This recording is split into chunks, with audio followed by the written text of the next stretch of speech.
because you're the worst, but because you are the best. That's right. Or somebody's missing this. In each mention of this parable in the three Gospels and in the Psalms, this is never the slightest suggestion that there was any defect in the stone. You never find that there's a mar, there's something wrong somewhere with this stone. The Bible each time says that it was the stone that was rejected. It must have been a strong stone. Yes. Because it was placed at the head of the building. That's right. It must have been a sturdy stone, for it was there to be used to support the rest of the building. It must have been a strikingly attractive stone, because it was a stone that was at the cornerstone of quality.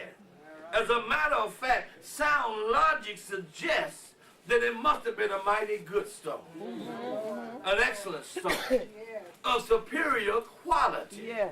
Otherwise, it could not have become the chief cornerstone. But instead of being selected, the Bible tells us it was rejected. Instead of being picked, it was panned. Instead of being embraced and exalted, it was expunged and eliminated.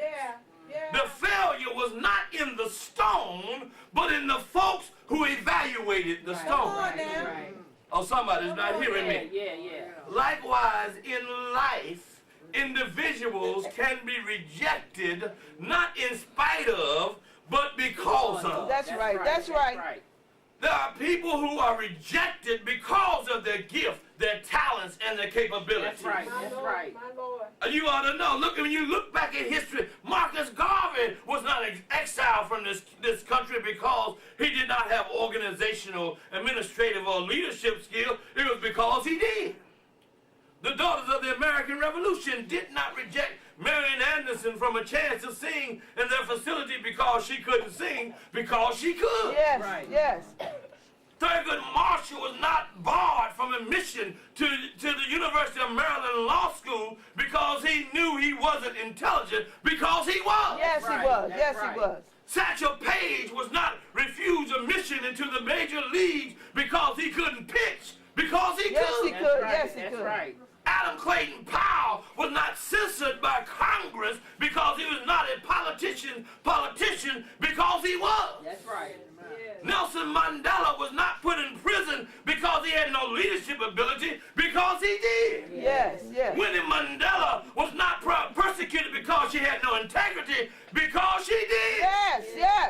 And folks today are not after Barack Obama because he's not a good leader, because he is.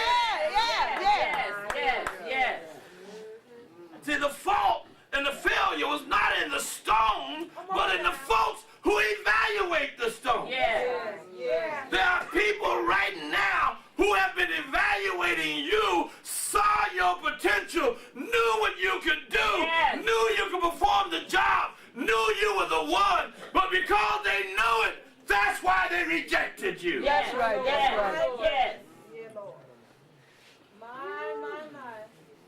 Don't think that because you were not hired, it would necessarily follow that you're not qualified. That's right.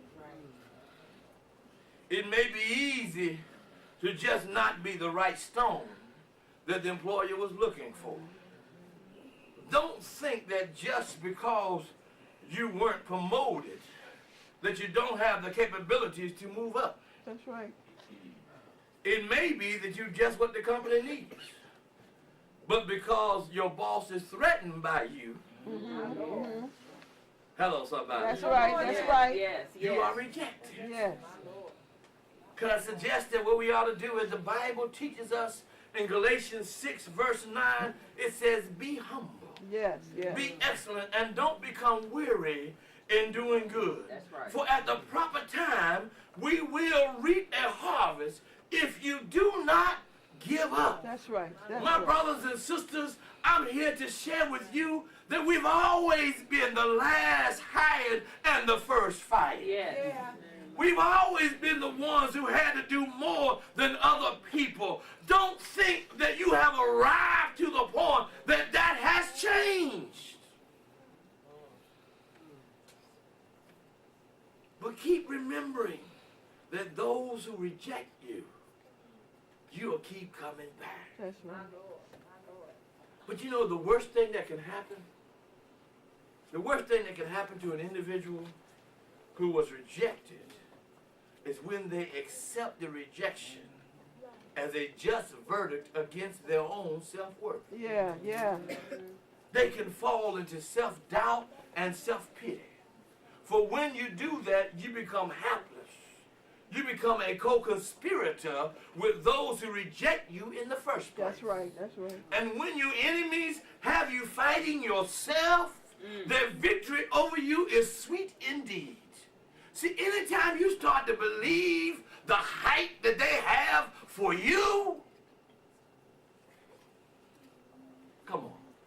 How many of us have ever believed somebody else's hype?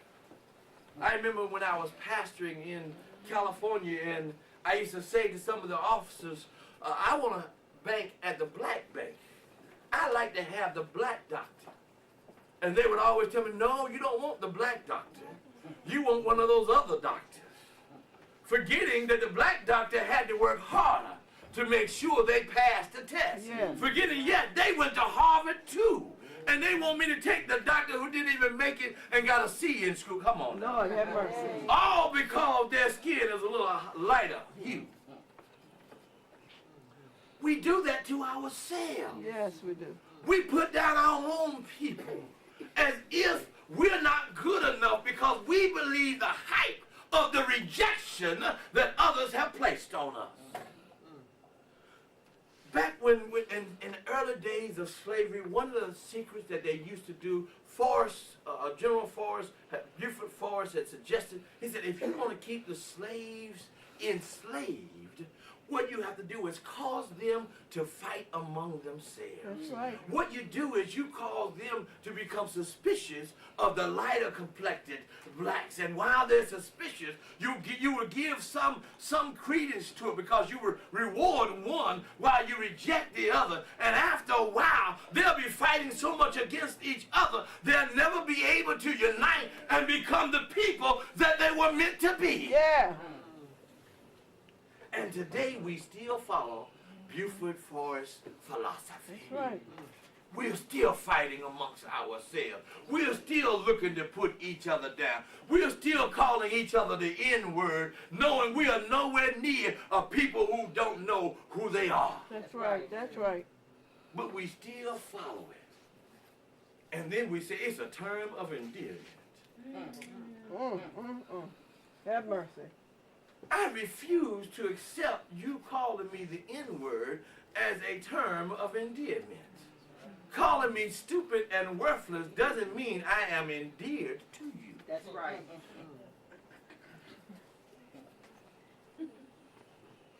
See, we bought into the cornerstone conspiracy, which brings not only the individualistic implication, but it brings the racial ramifications.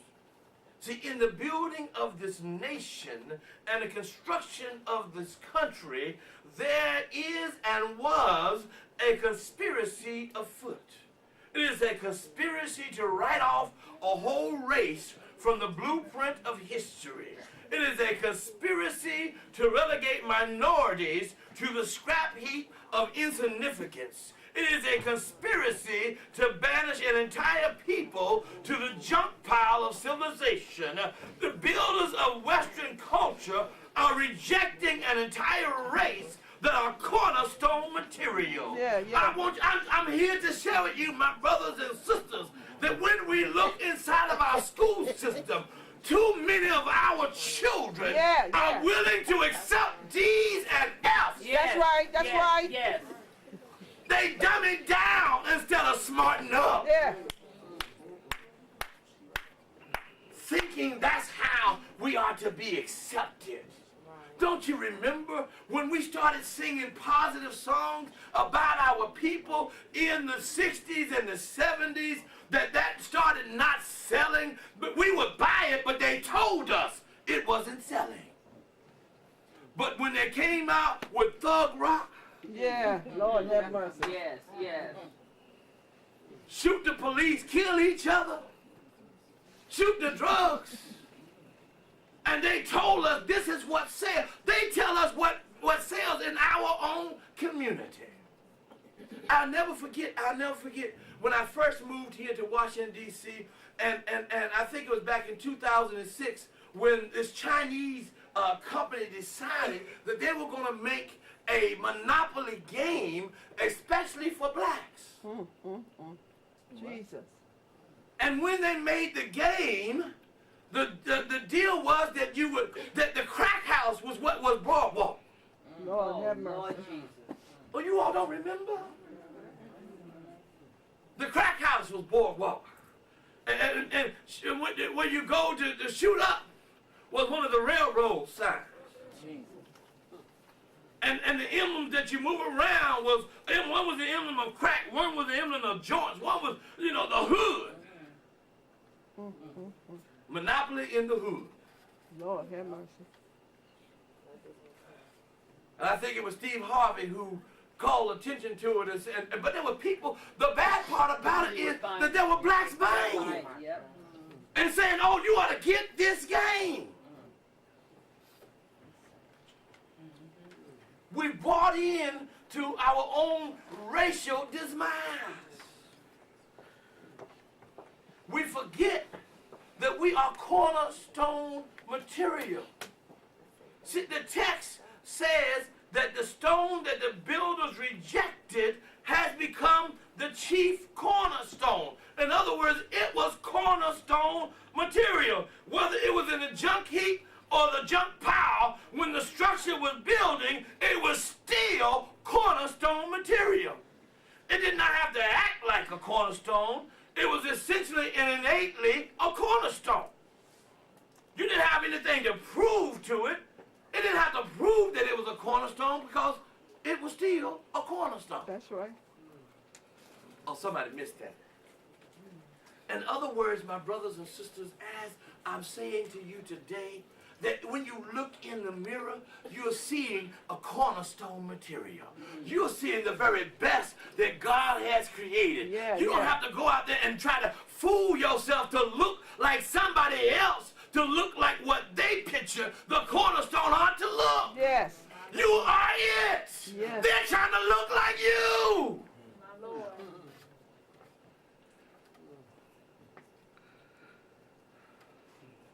Here's some amazing things that I have noticed. As history progresses, as history has progressed, Egypt was always a part of Africa. It's the northernmost country of Africa. It's on the continent of Africa. But if you look in the geography books today, when they mention the Middle East, Egypt is the Middle East. Yeah, Lord. Why? Because they don't want you to realize that it was in Egypt where they created medicine. It was in Egypt that they were the first architect and builders. It was in Egypt where people learned how to write. It was in Egypt where the first university was built. It was in Egypt where they had to go and learn how to trade in business. It was in Egypt that they had to go and learn about science. It was in Egypt that where they taught about the trilogy, when they taught about the threeness of God. Yeah. The whole concept of the Trinity came out of Egypt. Black folks. But if you look today and start believing the hype, you remember Elizabeth Taylor was Cleopatra. Charleston Heston was Moses. Yeah. Oh, let me go a little further, because people have said, oh, well, that was back then, it's not now. There was a movie written about us. Do you remember? In the movie, The Imitation of Life, where there was a young lady who was so light-complected and her mother was so dark that she was ashamed. She didn't want to appear to know her mother. She was rejecting her mother until she found her mother dying, and then she wanted to accept her mother, and when others started to look at her, she then wanted to embrace that part of her. Isn't it amazing that they put a black woman to play a black woman, put a white woman to play a black woman's part. We couldn't even be ourselves in the movie. Lord have mercy. Remember, it was Lana Turner. Yes, that's right. Who played the black woman. Moving further up, even when Mel Gibson did the movie The Passion of Christ, there was a black man who helped Jesus. When Jesus stumbled and the cross became too heavy to bear. And then, as the movie, the scripture says, Simon the Syrian, a black man, helped they fought the Roman soldiers, pulled him out, told him to pick up the cross and carry it for Jesus. Yeah. But in the movie, here comes this white man carrying the cross for Jesus.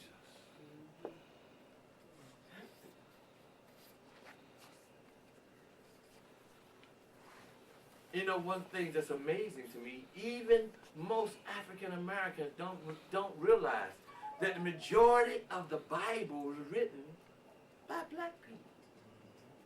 Can I give to you something that you have never thought about? You ought to look for it for yourself. I'm not going to give it to you today of where, but ask me next week and I'm going to tell you where it is. But look for it. The Bible says that when Paul, after his third journey, and they're placing him in prison, the prison guard, who has traveled all over the world, he knows people, asked Paul the crucial question, are you the Ethiopian? Yeah. Oh, somebody missed it. Yeah, I got it. If they're asking Paul if he's the Ethiopian, Yeah. Paul must have been Black. hello, somebody. Because we don't mistake white folks, do we? But you know what they say about us? We all Look look alike. alike.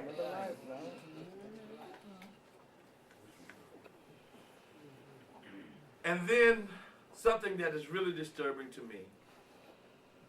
I've been reading and finding that Martin Luther King Jr. is becoming lighter and lighter. In a few more years, Martin will be fighting for justice, but he won't be a black man. That's right. Fighting for justice, because once again, our history will be taken from us. But then sometimes I have to admit, sometimes I believe as black people we give too much credit to white folks as oppressors and deciders of our destiny. See, if we focus on people who reject us, we give them power over us. That's right. If we spend our psychic energy worrying about the rejection of the builders, we will even try to compensate for the misinformation perpetrated about us by the builders. We will not have time to find out who we are. That's right. No one but God is the final attributor of our destiny and our very survival. And this is evident in the cornerstone material. See, we were stolen from the Gold Coast of Africa. Yes, we were chained and bound for on the journey of the Middle Passage. Yes, we were subjected to the taskmasters and inhumane bondage of chattel slavery, but we are still here.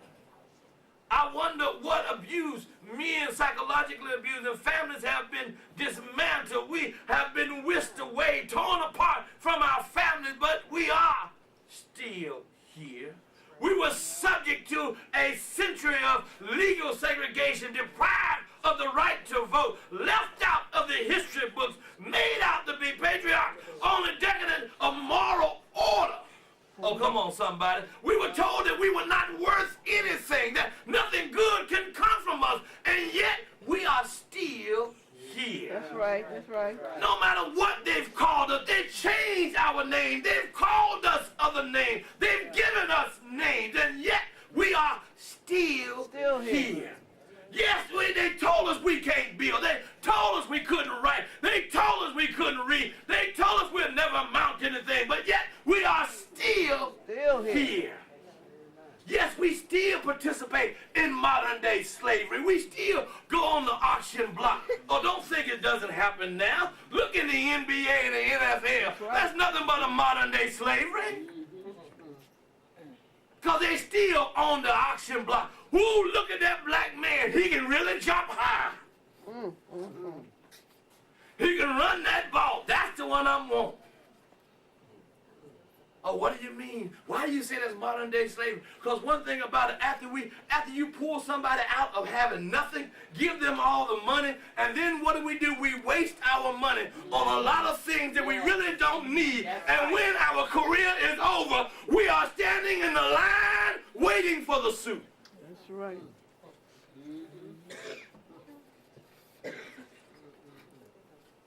But we're still here. God has given us cornerstone capability. And lastly, the cornerstone conspiracy has a Christological connotation to it. See, this conspiracy is deeper than its implication for the individual and its ramification in the racial arena. See, I don't want us to fool ourselves, because sometimes we go from one extreme to the other. That's right. We can get so caught up in trying to determine who we are that we end up losing ourselves in searching for who we are. We get so caught up in trying to make sure that we got the right kind of kink in our head. And wear our kente cloth and make sure we're waving the red, the black, and the green flag. I've seen our folks who go out and say, but this is a white man's Jesus. They forget that Jesus was a black man. That's right. And so we fool ourselves and get so far over to the other side that we think and forget that we are still cornerstone material. And then we start to get to the point, because we feel that we have arrived, that we are the cornerstone. I'm here to share with you, my brothers and sisters, that because you are important to your auxiliary, you're still not the cornerstone. Being a powerful patriarch or matriarch in your family may make you a cornerstone, but it does not make you the cornerstone. Yes. Being an organizing member of the church may put your name on a cornerstone, but don't ever consider yourself to be the church chief cornerstone. See, black people have scientific foundation for claiming cornerstone status as the first human beings, but we are to remember that Christ is the cornerstone of the cosmos. He is the creator and redeemer of all humankind. Jesus Christ is the cornerstone par excellence. He is a cornerstone for the universe. Oh, somebody doesn't hear me. You see, because Jesus is the beginning and ending of history. He's the author and finisher of our faith. He's the Alpha and Omega of all human beings. But when he appeared in human history, he was despised and rejected. He came until his own, and his own received him not. He was constantly rejected by his own creation and relegated as a perpetual attention. But Jesus Christ still is the chief cornerstone. Or somebody doesn't hear it. See, some of us have got it in our heads because we have achieved certain status. Woo. Have mercy. I'm reminded on yesterday how when I took my son to the program for the HBC colleges, and there was a woman there asking questions about colleges. She was telling the story of how they got started. And she said how she was sitting in the classroom and this person was teaching the class, and they kept lifting up Harvard and Princeton and USC and North Carolina. And she said, well, hold it, you haven't mentioned Howard. She said, I know. Then the woman kept on going, and she mentioned Duke, and she mentioned UCLA, and she mentioned Boston College. And the woman said, but hold it, you haven't mentioned Grambling. And the woman said, I know. And then she kept on talking about other colleges, and she kept going, and she noticed that she never mentioned any of the historical black colleges. And so she looked at her and she said, why haven't you mentioned them as places that we should go and achieve? And she said, well, I didn't mention them because they weren't relevant. Lord have mercy. And the amazing part about it, that this was a black woman talking, Lord have mercy. who graduated from a black institution.